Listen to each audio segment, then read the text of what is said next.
महाराष्ट्रात बंदी असलेला सुगंधी गुटखा मध्य प्रदेशातून मोर्शी मार्गे अमरावती येथे जात असल्याची गोपनीय माहिती स्थानिक गुन्हे शाखेच्या पथकाला खबऱ्यांमार्फत मिळाली होती। त्या आधारे मोर्शी पोलिसांनी मायवाडी नजीक असलेल्या माळू नदीच्या पुलावर पाळत ठेवली असता काळ्या रंगाची इर्टिगा कार पोलिसांनी थांबवून कारची पाहणी केली असता सदर कारमध्ये प्रतिबंधित सुगंधित गुटखा तंबाखूच्या 3,71,250 रुपये किमतीच्या गोण्या आढळून आल्या होत्या। कार चालक हफीज खान साहेब खान वय 42 वर्ष राहणार माऊली जहागीर तालुका जिल्हा अमरावती व त्याच्या 2 सहकार्याला अटक करण्यात आली। त्यांच्या ताब्यातील इर्टिगा कार अंदाजे किंमत 9,50,000 रुपये असा एकूण 13,21,250 रुपयाचा मुद्देमाल जप्त करण्यात आला आहे। स्थानिक गुन्हे शाखेच्या पथकाने आरोपींना मोर्शी पोलिसांच्या ताब्यात देण्यात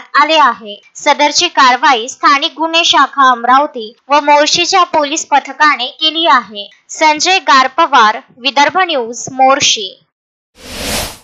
प्रत्येक प्रजातीची फुलझाडे व फळझाडे मिळण्याचे विदर्भामधील एकमेव ठिकाण Gayatri nursery, Datta colony, Badnera road, Amravati. अधिक माहितीकरिता संपर्क साधा 9075575317 9325303223।